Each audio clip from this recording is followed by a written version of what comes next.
Authentic experience is a first-person, tactile, in-person interaction between an event and your physical senses, one not mediated or explained by an outside or second-person worded definition of that experience. If using the words we speak to define an experience could be considered a second-person mediation of perception, then any word spoken to describe an experience must be considered inauthentic, unless the listener has had a previous first-person experience similar to the experience being described. Ergo, any experience resulting from the manipulation of one's perception to a second-person retelling using words is authentic. Given this scenario, it would stand to reason that the only genuine perception would be pre-linguistic perception, which is why the science of mind control today is about invading, occupying, and manipulating our centers of pre-linguistic perception. In other words, the only real experiences we have is with each other. Everything that you've been taught in school is secondhand. Everything that has been downloaded into you as reality, that you fix it, that you've cemented, that you've used as the foundation for your activity within that reality is not real. Because you never experienced it. All you did was read it in a book. All you did was be told by the teacher that this is a cow. The cow says moo. Did you smell the cow? Did you touch the cow? No. All learning, 90% of what you are is based on post-linguistic explanations and experientials. You are not real. You don't have a real experience. When you make love, you have a real experience.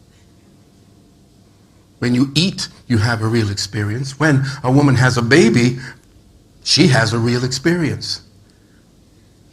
But learning about babies and seeing them being born on TV, that's not an experience. That's you being conditioned to believe that this is something. If I was to look up in the sky today, I say to my students, if I was to look up in the sky, you didn't know what it was, and I say, wow, there's something up there, and it's got these two appendages, and it keeps flapping it, and it helps it to maintain. It just seems to stay up in the air. What is it? Oh, yeah, see? You think it's a bird. Why? Because you've been given that as the definition. But what does that do? It separates you from the experience. The definition separates you. Somebody gave you a word to describe that particular experience. That's not the experience. Okay? So from this particular, hey, my son is here. Y'all give it up for my...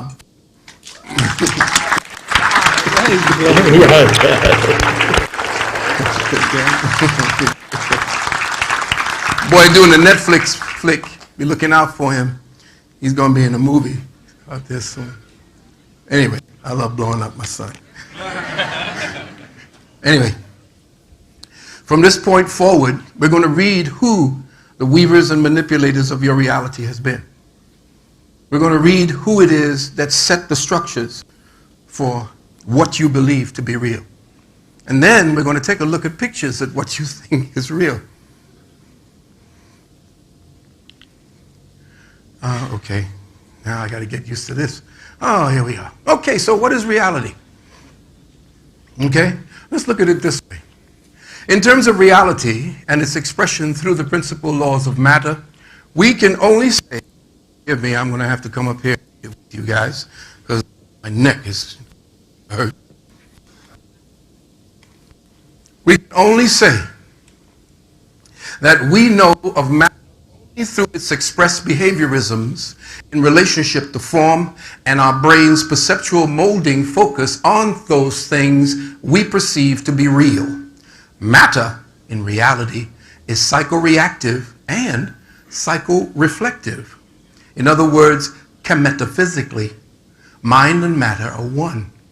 In terms of our focus on the surfaces of the behavior of matter, the Western Church of Quantum Mechanics, mechanical sciences, i.e. the quantum cult, has succeeded in merely describing the surface nature of matter but has failed miserably to define the essence of it.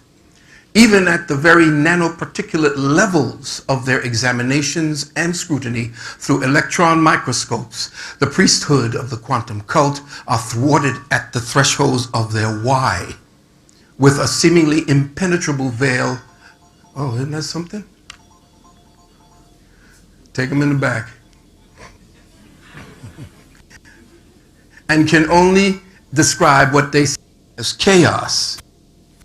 Reality in reality is a concept exclusive to philosophers, but used by us to explore the ontological and epistemological fabrics of being. The concepts of reality, therefore, will never be found spoken in the hallowed halls of science. Why? Because with all of their fanciful theories and mathematical equations resulting from centuries of investigations exploring that concept, science found that it was easier to staple smoke to a drywall.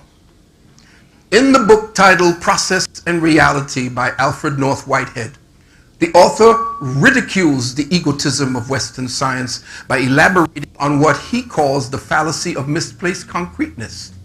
He explores the frivolous belief of scientists that there is something, somewhere out there that is real and can be depended upon to justify all the things they discover and name, making them philosophically naive.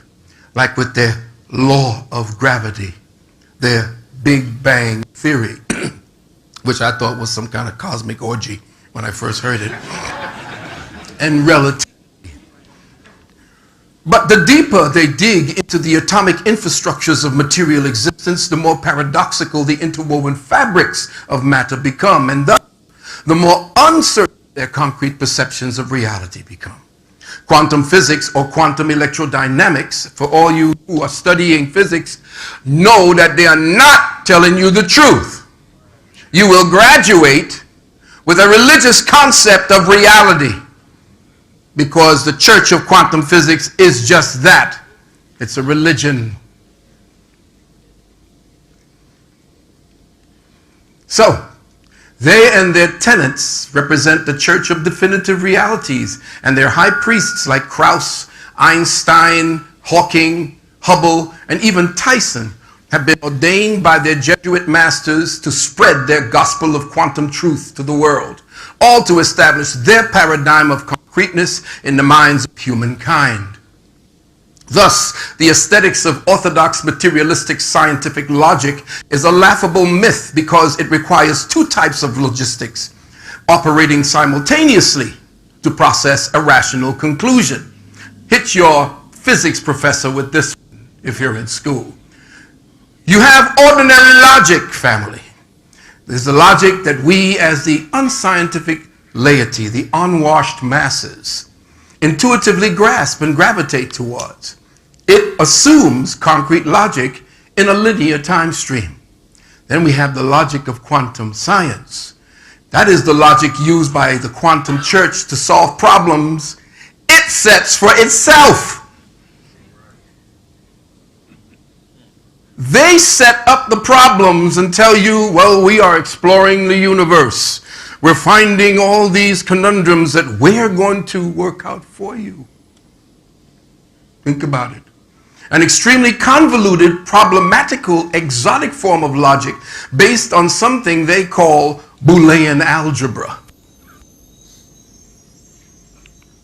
So, when we search through the paradigmatic structures of quantum mechanics for the ordinary logic to explain existence, nature, and reality, we are forced through scholastic indoctrination to view them through the strings and aisles of Boole that the quantum cult embedded into the natural processes of ordinary mathematical logic. This creates the desired dissonance that allows them to bypass our own ordinary logic-based intellectual filters, submerging us into a cauldron of vacillating premises that requires us to shift our attention into their zones of hypothetical thinking, which thereafter has us intellectually hopping from one leg to the other. And because you have been programmed from kindergarten to believe that these high priests of the quantum cult have direct access to the mind of the Creator itself, Your hypnotic reaction is to deny your own divine intuitive pathways to logic, deferring to their twisted, convoluted, ecclesiastical Boolean logic, allowing them to linguistically shape your neurological circuitry to predetermine the subconscious pathways your perceptions of reality take when pondering the true nature of existence. So there we all are today. Here we are, gathered here in this auditorium where you and your individual observer get to decide which logic you wish to employ as we re-examine the authenticity of reality.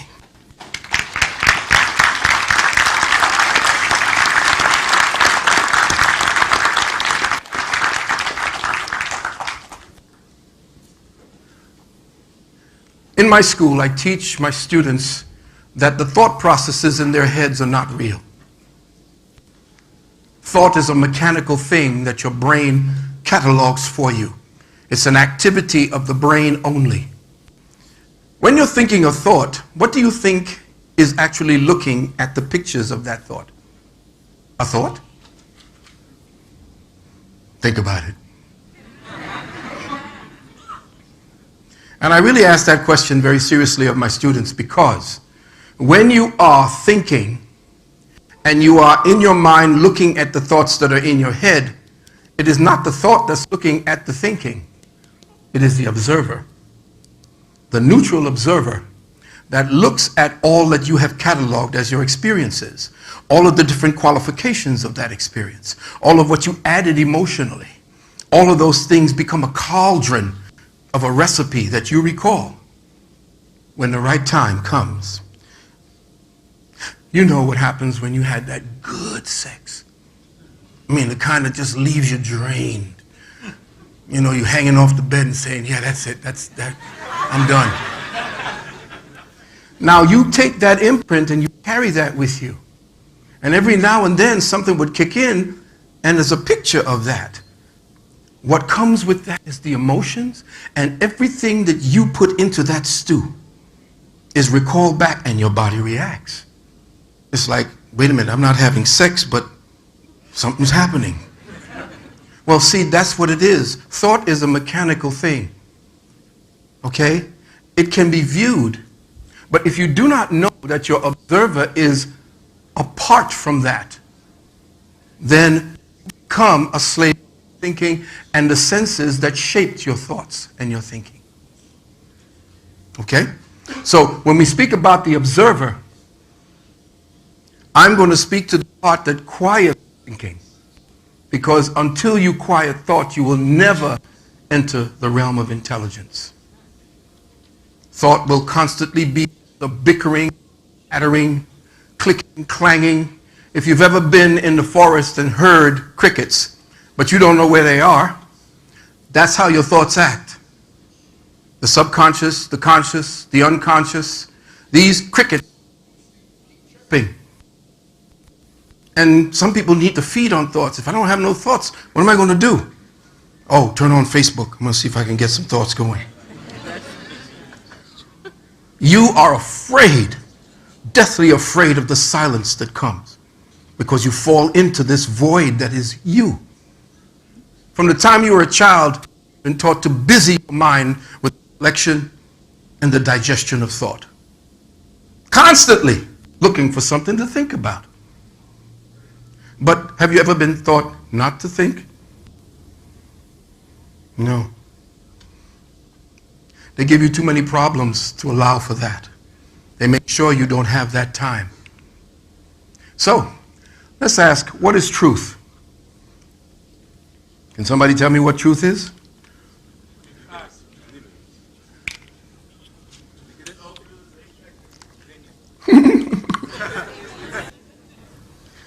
Oh, my poor children. Truth is life. Truth is holy breath. Yeah. Well, you know, I'm saying, that's what I'm saying. There is no definition. Everybody got an idea what truth is. And they can describe it the way they would be right. That's true. And she said that. So What I do is I just offer my own version. Truth is the cyclic fruit of a proven reality. In other words, it blossoms in its time, and it falls back to sleep the way the trees do at winter, only to blossom again. It never deviates. So no matter what your interpretation of truth is, truth will always show itself, even against your better judgments, even against your wishes. That's because reality is its base. And when reality becomes the base of truth, that's truth. And now you can always depend on it. It becomes cyclic. You can always depend on it. So, many times people are talking about the truth. We see truth in stone. Is truth really in stone? Well, truth has two phases, and this is what Schopenhauer said. Truth has, first, it is ridiculed. Second, it is violently opposed. And third, it is accepted as self-evident. Okay? So you can yell, scream, tear your head out, but the truth will always put you back on point. You gotta change the battery now. Which one? I got two of them? Okay, this, sorry everyone. No, it's the other one. Alrighty then. Alright, okay, here we go. Is truth dead? Well, like Osiris, it rises constantly. Trust me. So we look at truth once more.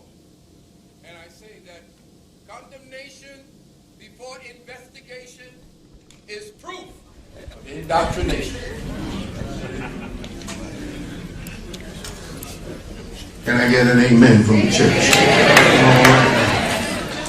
You can condemn me for everything I'm going to say, but please investigate what I'm saying before you throw invectives at me like they do on YouTube constantly. And, you know, who am I? Who the hell are you? And I'm just here just saying a couple of things. Somebody told me about it. They told me, please say something, and I did.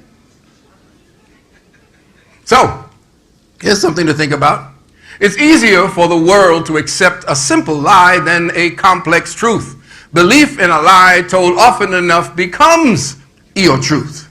So, we are about to see how complex the lie has become and what it is that your mind has simply followed based upon that complex programming.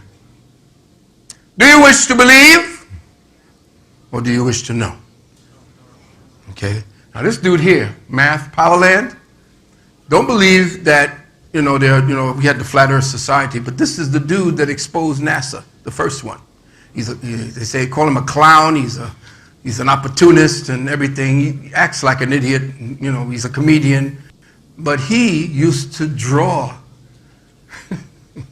and paint the Earth that you were told by NASA was a picture of the Earth from outer space. Anyway, that's down the line. So, the Jesuit conspiracy. We're going to go through this very quickly. In 1517, this is history. This is something you get to know. Okay? You have to know this so that you can understand what it is that you've been dealing with. These guys are at the back of every conspiracy that you would want to know. Every war, every assassination, all of it. These guys. In 1517, the Protestant Reformation was initiated by one Martin Luther, then continued by John Calvin, Eldridge Zwingli, and other Protestant reformers in the 16th century Europe. It is usually considered to have started with the publication of the 95 Theses by Martin Luther and lasted until the end of the First 30 Years' War in 1648. The Catholic Church responded through its fanatical supporter Ignatius Loyola, who in 1534 founded a secret militaristic order called the Society of Jesus, or the Jesuits, who later received their official charter from Pope Paul III in 1540, who then initiated their counter-reformation by staging the Concilium Tridentinum, or the Council of Trent, in 1545. The order became infamous for its tactics.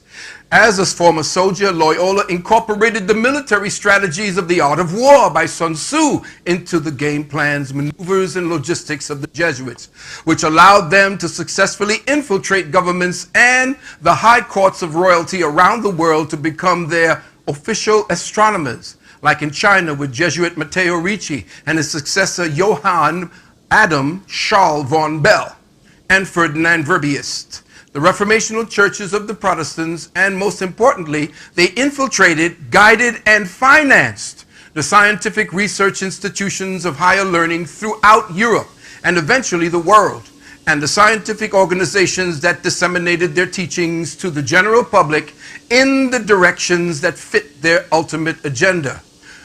From the book, The Great Controversy by Ellen White says, Rome summoned new forces to accomplish its destruction, and that being Protestantism. At this time, the order of the Jesuits was created, and the most cruel, unscrupulous, and powerful of all the champions of popery. Cut off from every earthly tie and human interest, dead to the claims of natural affection, reason, and conscience, holy silence, they knew no rule, no tie, but that of their order, and no duty but to extend its power. Jesuitism inspired its followers with a fanaticism that enabled them to endure dangers, suffering, hunger, toil, poverty, the rack, the dungeon, the stake, and, listen, to oppose the power of truth with all the weapons of deception, end quote. There was no crime too great for them to commit, no deception too base for them to practice, no disgrace too difficult for them to assume. Vowed to perpetual poverty and humility, it was their studied aim to secure wealth and power, to be devoted to the overthrow of Protestantism, the reestablishment of papal supremacy. It was a fundamental principle of the order that the end justifies the means. Its code, lying, theft, perjury, assassination were not only pardonable, but commendable when they served the interest of the church. Under various disguises, the Jesuits worked their way into offices of state, climbing up to be the counselors of kings and shaping the policies of nations. Now, from the book Isis Unveiled by Madame Helena Blavatsky, it is curious to note, she says, too, that most of the bodies, and this is for my brethren out there who are in the lodges, okay? It's curious to note, too, that most of the bodies, secret societies which work these sacred rituals, such as the ancient and accepted rites, the Rite of Avignon, the Order of the Temple, Fessler's Rite, the Grand Council of the Emperors of the East and West, Sovereign Princes of Masons, etc., are nearly all the offsprings of the sons of Ignatius Loyola, the Jesuits. The Baron Hund, Chevalier Ramsay, European names, boy, Zinendorf, and numerous others worked under the instructions of the general of the Jesuits. Now, this is a man here. His name is Alberto Rivera. He went out and began ratting on the Jesuits. He came out with this information, and I want you to read this. You have been taught your duty as a spy to gather all statistics, facts, and information in your power from every source, to ingratiate yourself into the confidence of the family circle of Protestants and heretics of every class and character, as well as that of the merchant, the banker, the lawyer, among the schools and universities, in parliaments and legislatures, and in the judiciaries and councils of state, and to be all things to all men for the Pope's sake, whose servants we are unto death. He says, my son, go ye then into all the world and take possessions of all lands in the name of the Pope. He who will not accept him as the vicar of Christ and his vice-regent on earth, let him be accursed and exterminated. Oh, am I getting through? Are you getting my attention about who is really in the power? He goes on to say, I further promise, this is he now, the acolyte, speaking.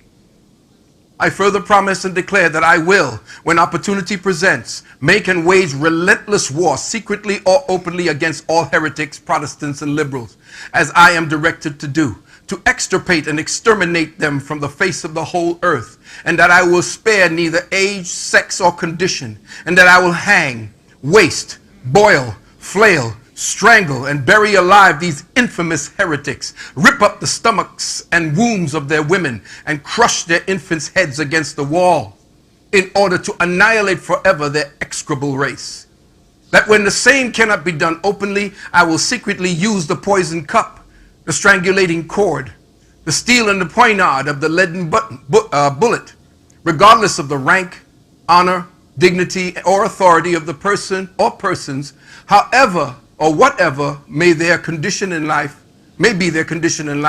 either public or private, as I at any time may be directed to do so by any agent of the Pope or superior of the Brotherhood of the Holy Faith of the Society of Jesus. Now, look at the small print. If you didn't think this was real, why is it now been recorded in the 67th Congress, third session of the U.S. Congressional Record, House Bill 1523? Again, do you wish to continue to wallow in the linguistic-based reality of your pre-programmed beliefs? Or do you wish to debug your pre-molded neurological pathways to know? Now, I'm going to be today. Go ahead, brother, do your thing. Pull the cover off. Please understand that this is no attack. There is no malice or forethought or nothing. I am researching. And as far as the paradigm structures are concerned, I am just going to speak what is, what I have found.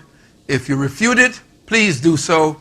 I welcome any refutation, but be nice. All right? Because I'm trying to be nice, because you know I can go off. Did the Vatican create Islam? Ooh. Well, let's look at the evidence. Okay? There are 114 chapters in the Quran, which makes 6,666 words. Now, wait a minute. That 6 always shows up when the Jesuits and the Vatican are manipulating reality. The name of the Prophet Muhammad appears only in 4 places in Quran, but the name of Jesus appears in 25. There are no women mentioned in the Quran except Miriam or Mary, not the Prophet's mother or his children. The 3rd chapter, now I'm not sure which Quran this is, but the Quran that I was given to, there are people who are now looking at Quran who are devout Muslims. And they begin to question, what is the 3rd chapter in Quran is titled the family of Miriam? The 19th chapter of Quran is titled Miriam, Mary. There are 3 verses, 34 onward, states that Miriam was born without original sin. This is in Quran. Miriam was born ever a virgin. Miriam ascended into heaven in her body. That's called the Catholic assumption.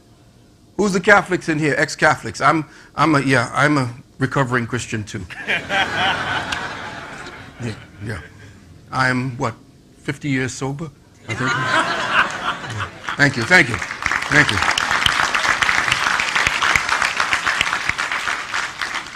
In chapter 3, verses 45 to 55, Quran states 10 points regarding Jesus. That he is the Word of God. Kalima mim Allah. Goes on to say he is the Spirit of God. Ruah mim Allah. Both A and B above being the name of Jesus Christ. Thus, according to Quran, the Word of God and the Spirit of God is to be attributed to Jesus Christ. The Quran states that Jesus spoke at 2 days of age. The Quran states that he crafted a live bird out of mud and breathed life into it. The Quran states that Jesus cured a man who was blind. It states that Jesus cured a man of leprosy. It states that Jesus gave back life to a dead man. Wait a minute, this is Quran. Again, there is no disrespect here. There is only analysis. You cannot take away my critical thinking. That's all it is. And anyone who prevents you from asking questions is a cult. The Quran states that Jesus transcended into heaven while in the flesh, is still alive, and will be returning.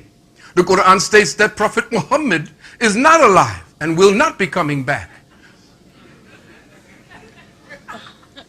Wait, this is not funny, because people are killing each other.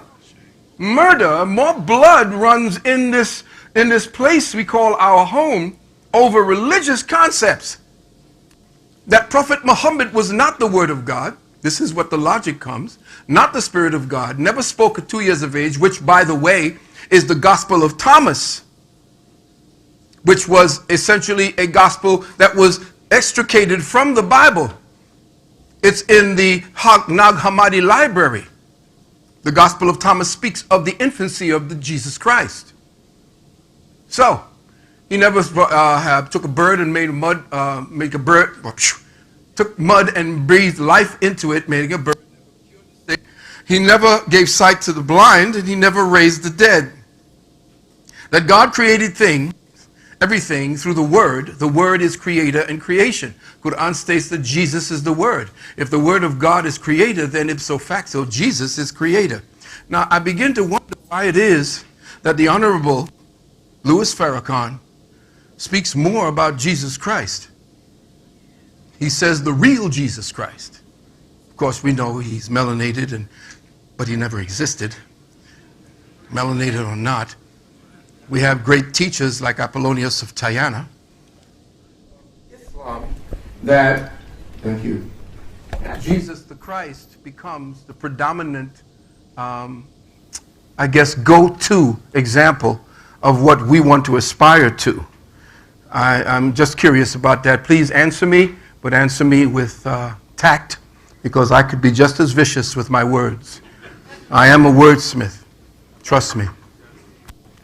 So, this is something to think about. How pervasive is the Vatican and their surreptitious deeds that actually works to play at and to separate us into these modules? Now, here's reality according to the cult of quantum mechanics, what I call how twistery became his story. Now, enter Copernicus. This is the foundation for your globe.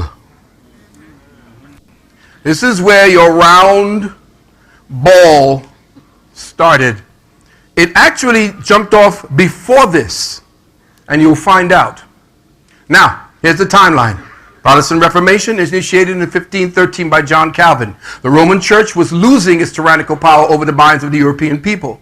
After being wounded in the Battle of Pamplona and failing to heal himself completely after torturous attempts, Regilio de Recalde, alias Ignatius of Loyola, upon seeing the desperate plight of the church, creates a secret military order called the Society of Jesus, aka the Jesuits, with 6 impressionable young acolytes willing to do his every bidding on September 27, 1534. Loyola had petitioned the then Pope Clement VII to let him create an order to fight the Protestants, but he was refused. 2 days after Clement left the throne, on September 25, 1534, Loyola established the Jesuit order and campaigned vigorously for a charter from Pope Paul III for 6 years, who finally relented and gave him that charter in September of 1540. Now, Copernicus was the Vatican chief mathematician. In fact, he became a priest of the Vatican, okay, to tell you. Now, he received his doctorate in canon law. If you understand, that's the protocols of Roman rule over the conquered nations, which is what you're dealing with when you go to court, the Roman black laws. From Bologna University, and was a member of the Catholic clergy himself, borrowing from the historical works of Aristarchus, or Aristarchus. He first published his theory of the heliocentric system in his book, De Revolutionibus Orbium Coelestium, translated on the revolutions of the heavenly bodies in 1543, almost directly after Martin Luther's Protestant Reformation. But Copernicus knew his theory was controversial and went against thousands of years of science from advanced civilizations that preceded Rome, and actually wanted to have his theory published after his death, but was forced to relent by his Catholic masters like Papal Secretary Albert Windmanstad, Cardinal Schoenberg, and Bishop Geese of Clum, who all insisted that he spread his theory by also lecturing abroad. Now, regarding Aristarchus as the first human or known proponent of the heliocentric model, Archimedes of Syracuse in his work, The Sand Reckoner, recounts his speech before King Galon, stating, now this is Archimedes speaking about Aristarchus. He's bigging him up. You are now aware, okay, of the universe, or that the universe is the name given by most astronomers to the sphere, the center of which is the center of the earth, while its radius is equal to the straight line between the center of the sun and the center of the earth. This is the common account, as you have heard, by astronomers, but Aristarchus has brought out a book consisting of certain hypotheses, wherein it appears as a consequence of the assumptions made that the universe is many times that of the universe just mentioned, greater. His hypotheses are that the fixed stars and the sun remain unmoved, that the earth revolves around the sun on the circumference of a circle, the sun lying in the middle of the orbit, and that the sphere of the fixed stars, situated about the same center as the sun, is so great that the circle in which he supposes the earth revolve bears such a proportion to the distance of the fixed stars as the center of the sphere bears to its surface. Blah, blah, blah. We are dealing with changing the paradigm of thought to fit the Europeans' control program for the next 100, 200, 300 years. On May 24th, listen carefully, 1543, that very same year to the day his work was published, Copernicus was dead. Most likely poisoned, which induced a stroke in accordance with the secret oath of the Jesuits to ensure his silence after having served his purpose. He was 70. His ordered murder could have been carried out by this one, this is his only pupil who had access to him. So I mean, we could do the forensics on that. And if he was the only one that had the access to him, this guy's name is George Joachim de Porres, also known as Rheticus, who stayed with him for 2 years in Poland. The reason I believe he was murdered is that this man, whose works essentially changed the standard orthodox scientific world paradigm of the flat-planed reality of our earth, which had existed for thousands of years, was unceremoniously buried in an unmarked grave behind Fromburg Cathedral in Poland. What? Why you bury somebody in an unmarked grave unless you don't want nobody to know anything about him? So the Jesuit, now here's how they really reinforced their globe. The Jesuit Cardinal Robert Bellarmine, canonized a saint in 1930 and named a doctor of the church, wrote that the Copernican system could not be defended without, quote, a true physical demonstration that the sun does not circle the earth, but that the earth circles the sun. Galileo pops up and says, yo, I'm here. I got this thing called the theory of tides. And this is definitive proof of the motion of the earth. Now, you've heard of Kepler. Kepler was also a Jesuit sympathizer and staunch proponent of the heliocentric model, which he exemplified in his work Astronomer Nova, considered today to be one of the most important works of the so-called scientific revolution. He was an acolyte of famed astrologer and mathematician Tycho Brahe, developer of the Tychonic system, which fused the mathematical computations of Copernicus, which is heliocentrism, with the philosophical teachings of the Ptolemaic system, which is geocentrism. But although he appeared to tacitly agree with the Jesuit Rome that the moon circled the earth and the planets circled the sun, he stubbornly stuck with his personal calculations that the sun circled the earth, which made him a Jesuit target for elimination. Remember, Brahe at his time, here's what they actually said about this man. The first competent mind in modern astronomy to feel ardently the passion for exact empirical facts. This means that he went out to deal with first-hand investigation of what he stood by. He didn't accept anything first-hand by somebody telling him. His observations, they said, were some 5 times more accurate than the best available observations at the time, end quote. Brahe was said to have suspiciously died at a banquet attended by Kepler. And he died of a burst bladder?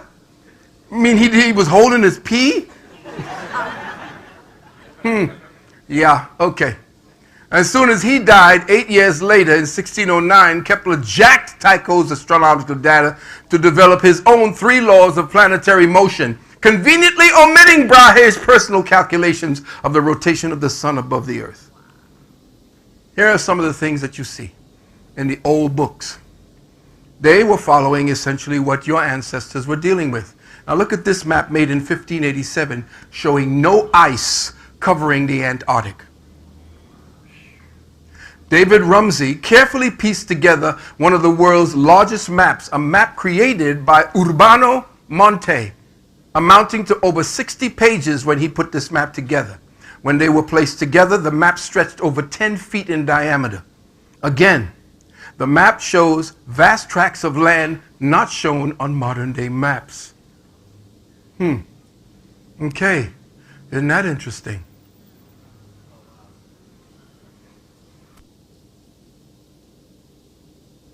Is dealing with your flat earth. And I don't believe in flat earth. Let me just get this straight.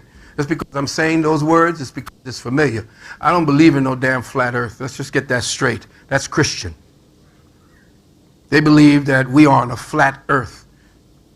I don't believe that we're on a flat, I believe that we are on an infinite plane. Because when the eternal creates, it creates infinity. That which is infinite is feminine. That which is eternal is masculine. They together work together to create the masculine and feminine, the material and the spiritual. They work back and forth with one another. In fact, they are the same. So, when I say flat earth, don't tag me with no Christian BS on, you know what I mean. Also, look at this. Now, if you look at the dendera, and you see how interesting how you see the 4 corners and how they broke it down. Same difference. If you look at the way that they broke down the 4, you see how we mapped out the same 4 directions. That's where they take it from. It's not just the sky that they were actually dealing with in Dendera. Okay? Now, Kepler, in his thesis, this is a guy who wrote about him, Kepler's relations to the Jesuits, Dr. Jorge Schopenhauer of the University of Leipzig states, it is well known that the order of Jesuits, listen carefully, was the most important and most active Catholic order in the fields of science during the 17th and 18th centuries. One field of particularly intensive successive study carried out by the Jesuits was astronomy. Many of their names are associated with the most important discoveries in the history of astronomy. Now here's this order that states that we are going to lie and do whatever we have to do to push our agenda, and they're the ones who made all the discoveries that we are learning today. It is nearly impossible, this person says, to list all the names of those Jesuits who made serious contributions as astronomers and mathematicians. Whoa. In fact, after the publishing of Copernicus's work, the records show that the Jesuits produced more astronomers than any other academic discipline or demographic in all of Europe. The Jesuits? A religious order? Fact check. A religious order that focused on producing so many temporal scientists, but more suspiciously, scientists focused predominantly in one and only one arena of scientific disciplines? That should cause any logical thinker to ponder motive. Here are some of the Jesuits that the school of modern astronomy goes back and teaches to all those who wish to become astronomers and astrophysicists and so forth. Here's another one. The list is much greater. I just put two up there for you to see. Okay? Look, the Vatican is the largest and longest owners of observatories. Starting from the 16th century to this day with the recent building of its newest observatory called Lucifer. Since then, they've owned all information about the heavens, and in conjunction with their Nazi accomplices at NASA, they've steered and controlled the narratives that we've all studied about creation, the universe, and especially God. This, family, is Lucifer. What is it called? Large binocular telescope, near infrared utility camera, and integral field unit for what? Extragalactic? Oh, by the way, if you were waiting for Jesus to come back, the Vatican made an announcement that he ate.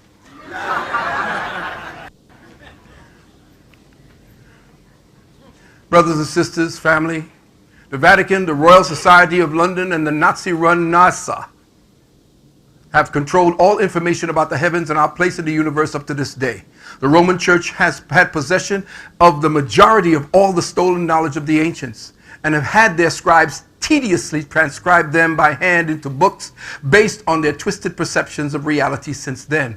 This was followed by the book publishing and mass production of their material directed by the Jesuits. In fact, most of the early book publishing companies were in and around Rome for the first 100 years that books became available to the masses. They control the information content. NASA, the scientists of quantum physics and astrophysics, the Royal Society of London, owned by the Crown of England, which in turn are controlled by the Vatican. Now, you have to understand and overstand and understand what I'm saying here when I am dealing with how the books that you get in Western society, all books that your children read, must first be edited by the Vatican. I don't care what books you have in your schools, all the way up to PhD. This is their symbol. Get used to it. Now I'm going to introduce you to the holy prophets of the quantum cult. Amen. Now I'm going to talk about them then. These are the ones that, oh yes, amen, you're going to hear choirs blow up behind them. This guy, Celsus, is the one who actually pushed and went out on foot to promote Aristarchus's global agenda, or his global agenda. Here you have the now. Darwin, Born, Planck, Heisenberg, Schrödinger, Hubble, Friedman, and Gamow. These are the holy prophets of the quantum cult. They are who you are going to learn about when you go to college to learn quantum physics, any kind of physics. Okay? Here they are again. Now this guy is deep. Sir Fred Hoyle. He said, he's the first one to coin Big Bang on BBC Radio, first program broadcast on March 28th, 1949. In another BBC interview, he said, the reason why scientists like the Big Bang is because they are overshadowed by the book of Genesis. It is deep within the psyche of most scientists to believe in the first page of Genesis. What is an inquisition? An ecclesiastical tribunal established by Pope Gregory IX in 1232 for the suppression of heresy. It was active chiefly in northern Italy and southern France, becoming notorious for its use of torture. In 1542, the Papal Inquisition was reestablished to combat Protestantism, eventually becoming an organ of the papal government. Here is the new inquisitors of the quantum cult. Yes. All of them are on TV. Oh, they're on the Twistery channel. You see them everywhere. Let's get to know them, shall we? This is the family tree. This is where they descended from. You look at them, the holy fathers of the mother church. Okay? That's where they descend from. Now you see the white pope and the black pope. There's a gray pope, Okay? But he represents the 13 families that run even the Pope's line. Then, from there, you have who we say classical daddy and modern mommy. Okay, we're dealing with a family tree here. All right? And, of course, we then go down to what I call the breech birth schizophrenic ADHD offspring. Understand that these people were programmed to make sure that the agenda stayed on track. And we're going to go over a little bit of it. Now, they call us flatards who believe in the flat plane. I have coined a name called globaholics. And globalogics and the papal enshrinement of Big Bangism, I call it the gospel according to Globe. So, globaholics are kind of inebriated with the conditioning and the programming. Okay? The reason why scientists like the Big Bang, as he said, is because deep in their psyche, they like the first page of Genesis. Well, I kind of offer this to you all. If you have to use it, you can. I say, in the planning and execution of a well-staged Hegelian drama, the actions and methodologies of opposites inevitably attract and converge to reveal their single ancestry, one bullshit lie. Thank you. Please use that freely if you want. Give it to your professors. See what they have to say. Okay, let's go to the Big Bang Theory. All right? Now, this is a book by the one I talked about, Krauss. I call it The Beginning of the Never-Ending Story, Fantasia, which is Christianity fights against the nothing. Anybody ever saw that? Of course you did. You're the generation who knows about the nothing. So they would easily get that nothing into your psyche. In the beginning there was the ever-nothing, and the ever-nothing stayed as nothing and perpetuated nothing. Then suddenly nothing decided to erupt and explode into a big bang for no goddamn reason whatsoever, creating everything. Then everything decided to sort itself out into microscopic bits and pieces called atoms, quarks, leptons, gluons, bosons, and Marxes, etc., etc. Then these microscopic bits and pieces, for no reason, decided to coalesce and replicate into bits of protoplasm to become slugs. Then these slugs decided to grow fins to swim in the ocean. Then decided to sprout legs to walk on the land. Then decided to form themselves into dinosaurs, which decided to become birds. While at the same time, a few of these slugs decided to become apes, who then decided to become man. This is bullshit they want you to. And because they show you enough knuckle-dragging apes grunting across your TV screen, especially in 2001: A Space Odyssey, you believe that you are part of that Neanderthal strain. You are not. You are not. Though we have mixed with them, you are not. You are the original seed. So they have even a new one. So let's follow and see how religiously oriented your so-called a-religious science is. Here's the Vatican Church. And the earth was without form and void, and darkness was on the face of the deep. The quantum cult says nothing. Quantum vacuum. The Vatican Church says, and the Spirit of God moved upon the face of the waters. The quantum cult says, quantum singularity. Vatican Church, and God said, let there be light, and there was light. Quantum cult, Big Bang. Vatican Church, and God saw the light, that it was good. And God divided the light from the darkness, and God said, let the waters under the heavens be gathered together unto one place, and let the dry land appear, and it was so. And God called the dry land earth, and gathered together of the waters called seas. God saw that it was good. What did the quantum cult say? During the first 3 minutes of the universe, the light elements were born during a process known as Big Bang nucleosynthesis. As space expanded, the universe cooled and matter formed. 1 second after the Big Bang, the universe was filled with neutrons, protons, electrons, anti-electrons, protons, and neutrinos. This I got off of the science.com site.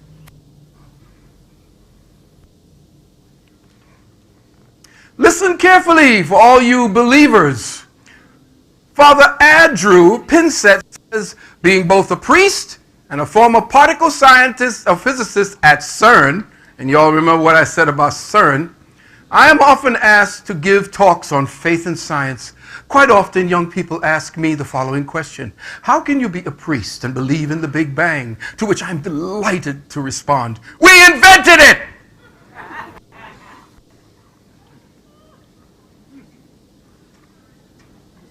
I really don't know if y'all really see what's happening here and what it is that you're revealing to yourselves, because this is no accident that you all came. You know? I think this is beautiful.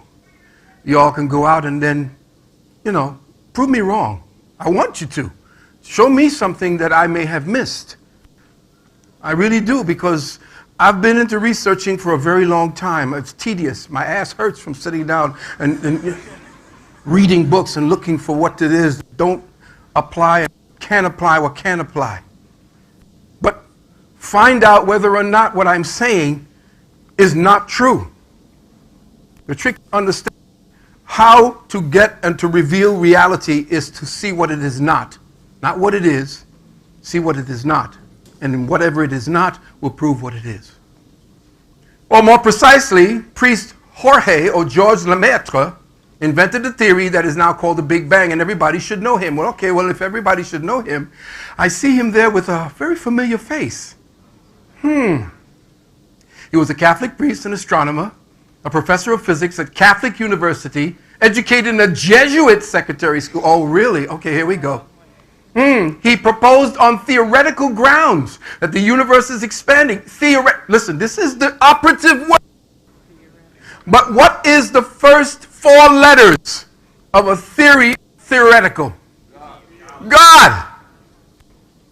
So they're even contradicting themselves in what they are using to identify their own church.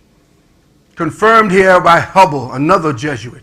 Lemaitre also proposed what became known as the Big Bang Theory, the origin of the universe, which he calls his hypothesis of the primeval atom, or the cosmic egg. Enter the Vatican's first Jesuit pope. Never happened in all the years that the Vatican existed. They never had a Jesuit pope till now.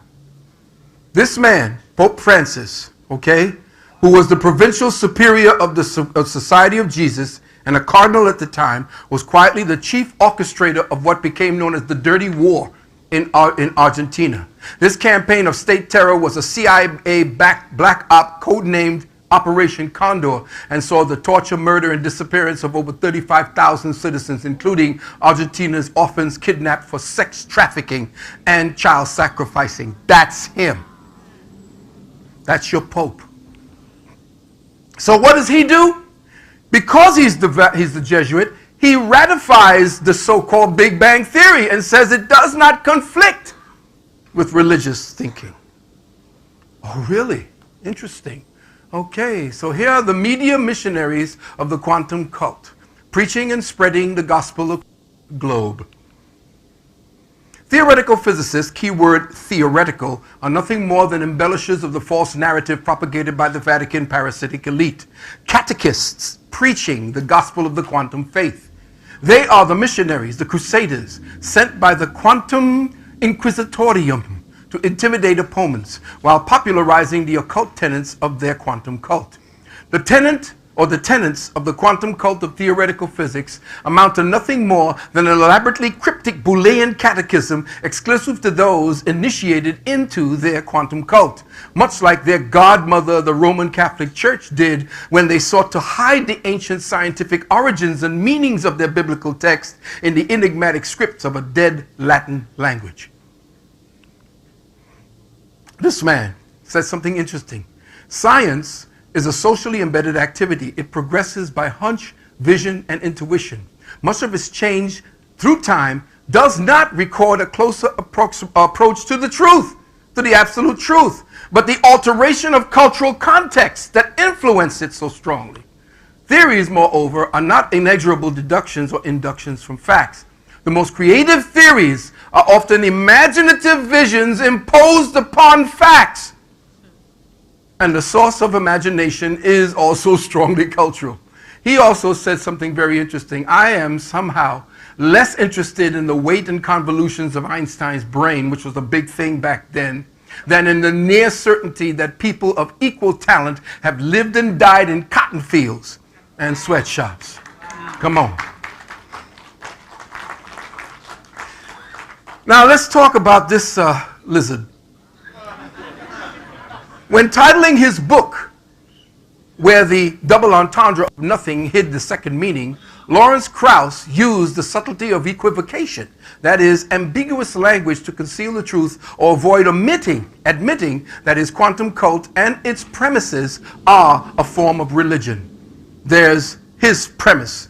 Nothing, commonly meaning no thing or a complete absence of being, and his meaning of nothing in accordance with the tenets of Big Bangism, where nothing equals a quantum vacuum. Classic example of Orwellian doublespeak, i.e. equivocation. So if there is a quantum vacuum, how does it exist? Okay. So what is his job?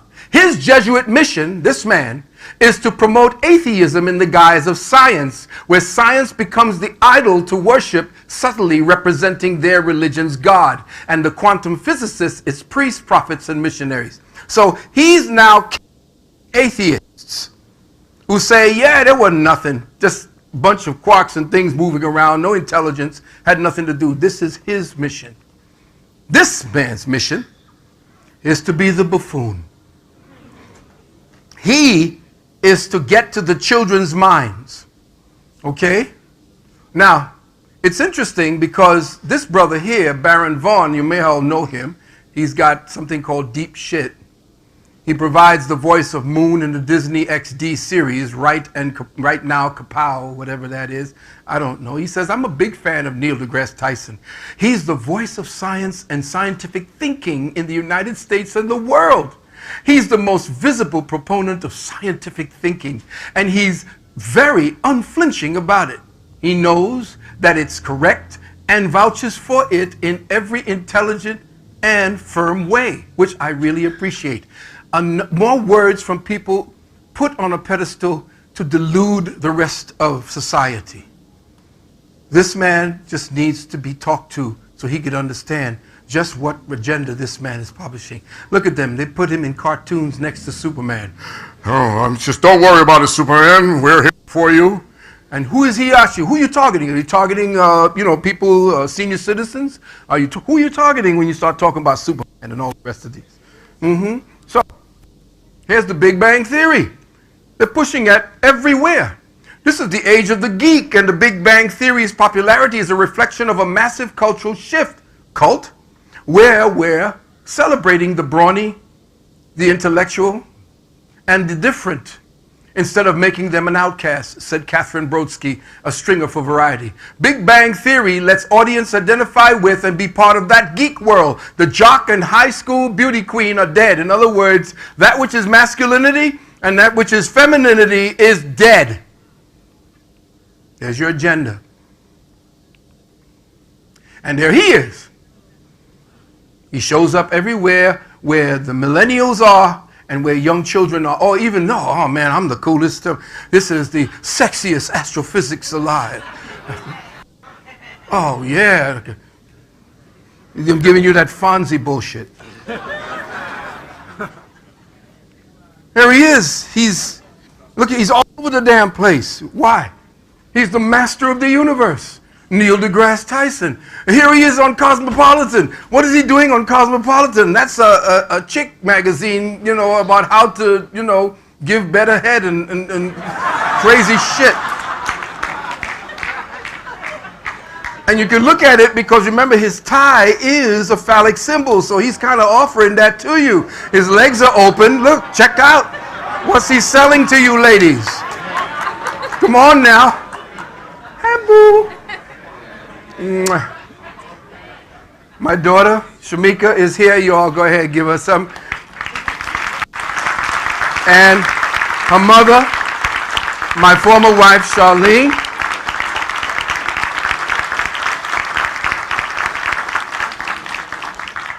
So there he is holding his tie for everyone to see. And here, I'm sorry, I can't hear you. I have a bigger one to show you. I can't hear you over the awesome, the sound of how awesome science is. So he's everywhere. He's the new Captain Kangaroo. He's even the voice of an intelligent pig. He's even up for sainthood. And his agenda is being said to you. I'm sorry. His agenda is being told to you. I'm often asked by parents, what advice can I give them to help get kids interested in science? Here's what he tells you, parents. Get out of their way. What? Get out of the parents' way so he and his ilk can condition your children with what they want them to know. Michio Kaku, his agenda is to get you on Mars. His agenda is to get you to spend another $1 trillion of your tax money to go no damn where. He now takes up from von Braun, who was the Nazi scientist that dealt with. He's now to take up von Braun's, because you've got to remember the Nazis and the Japanese were together. Now, he's now again the society. Everywhere you go, he's on NASA on Mars. There's Mars, or what is it? Mars. And guess what? Yes, a Martian Chronicle of Teens in Training for a Mission to the Red Planet. NASA's teenage trainees are the subject of a Netflix original documentary. Does anybody see?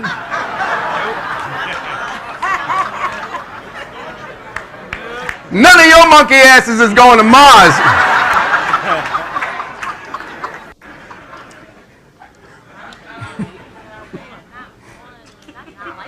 Yeah, not even my license, not even one of my ilk. I can't even get over. They say, you know, women, if you put that play, you could tell that each one of them went through the brown paper bag test before they got on them uniforms. Right? Well, maybe over to the corner you might see a Gupta. Over to the left, way over there. Yeah, they put him nearly out the picture. This clown has 18 Emmys in 5 seasons, and he's not even a scientist. He's a mechanical engineer at Boeing. But this clown, what is he going? He's going to change the world, or what? This clown is everywhere. They are to purport and promote this particular Jesuit agenda. Now, check this out. Everybody know this man? Of course you know this man. You know this man. He's Stephen Hawking. He's the most intelligent man on the planet. This is what they tell me. So I said, oh, well, let me learn about this man. Okay, what I found out about this man was very interesting. He had something called ALS. On average, people live 2 to 3 years after diagnosis. But that means half the people live longer. This is a doctor telling us this crap. They say at the end of it, an outlier, which means they can't do anything with him. They send him home. All right? That's what an outlier is. That's their secret language. The doctors tell you we can't do nothing more for you. Now, in an investigating write-up, listen carefully, everyone. Watch the bait and switch. In an investigative write-up first published in April of 2015, a researcher named Miles Mathis, another person they clown and say that he ain't shit, he's this, he's a lowlife, and so forth. But he found something very interesting. I want to propose it here. He put forth the claim that the real Stephen Hawking had either died or was too incapacitated to appear publicly, but was definitely replaced by a look-alike. Mathis claimed that the reason for the switch was that Hawking was a huge commercial commodity as the poster boy for promoting the tenets of the quantum cult, and they just could not afford to lose him. So this is the real. And here's what you've been shown.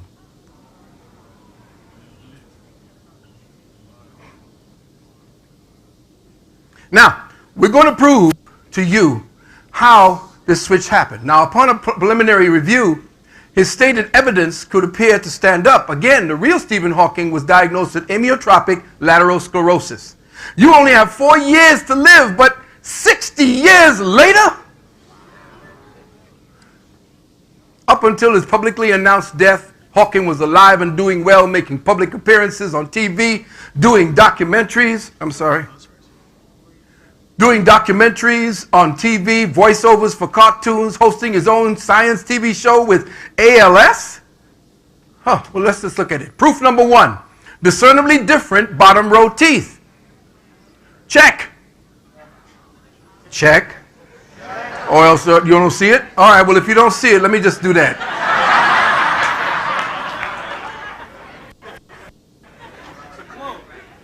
Nope, ain't a clone. Sorry, beloved.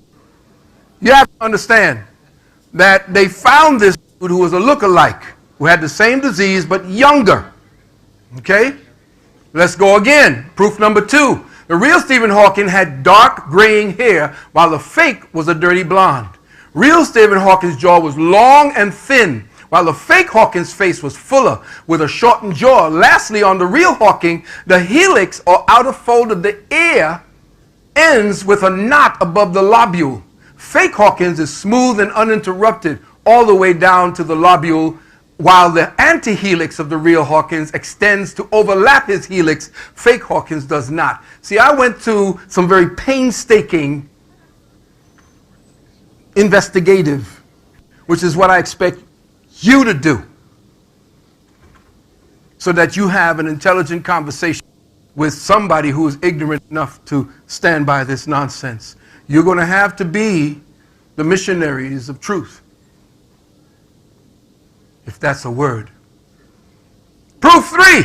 In the picture on the left, real Hawkins is 41 years of age, being born on January 8th, 1942. On the right, fake Hawkins is seen in the photo taken sometime after his zero-gravity experience at NASA. Question: how is it that Hawking at 65 in 2007 looks younger than he does at 41 in 1982, particularly one suffering from a crippling degenerative disease?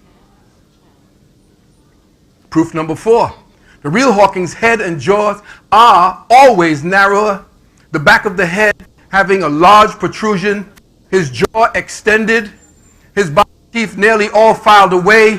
Fake Hawking's head was broader, more round, his jaw squat with puffy cheeks and protruding bottom teeth. Here again, people with amyotrophic lateral sclerosis, their hands over time because there's a degeneration in the muscular control. Kidneys are going. If you look on the left, that's the real one. You see, and in progression from his wife at that time, you see the curling of his hands. Over there on the right, look at his hands. They're all straight and looking all nice and smooth and shit. Mathis also explained that the Hawking switch may have taken place sometime mid-1985 between May and July, when during the trip visit to the European Organization for Nuclear Research on the border of France and Switzerland, Hawking's pneumonia, which is what those people who have that, they are prone to pneumonia. Now, when you get prone to pneumonia at ALS, you need 24-hour help. You need nurses that's going to be there 24 hours. That's when they think, or he thinks, during his research, that this guy switched places, which means that his book, A Brief History in Time, which was released March 1st, 1988, 3 years after the real Hawkins' physical and mental abilities had all but disappeared. So essentially that book is false. It was written by someone else. Here he is, doing his thing back in the early days as his degenerative cycles. This is when he was younger. The Pope knows that he is forwarding the agenda. And here he is in all of the different things that the fake one has been going on. You see the Stephen Hawking's Grand Design, Stephen Hawking's TV show, Brave New World, The Theory of Everything, his TV shows, and more. The Proposal. Oh, look, these are all of his appearances. Futurama, Star Trek, The Narrator, Big Bang Theory show. There he is. That ain't him, y'all. Now, this guy, Eddie Redmayne, got an Academy Award for playing the real Hawking. He looks more like the real Hawking than this clown. And there he is. They're parading him to make sure that you get the camera shot. This is he. There he is with Cumberbatch, your Doctor Strange. There he is with the Pope Dracula, what's his name at the bottom left. And there he is with the so-called Big Bang Theory. There he is with Mandela. Mandela said, I don't give a shit. You just a wrinkle up old white man to me.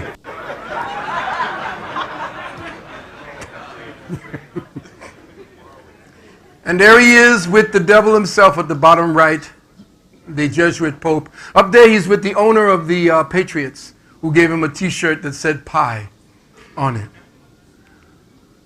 But let me just let you know about this young man, Romani Wilfred. Scored a higher IQ than Albert Einstein, Stephen Hawking, and Microsoft Bill Gates. He joined Mensis at 11. The genetics are in you. You are walking genius. The suppression is based on the food, the water, everything that you've been given to destroy what's in the female mitochondria. Female mitochondria is the library of our people. And that's why they want to turn her into a man. Femininity is the only thing that allows us access to it. And she has been perverted into the masculine framework in order to suppress that genius. Because she passes it on in a yin stage, not button heads on a football field. Thank you. Truth! Made you jump, right?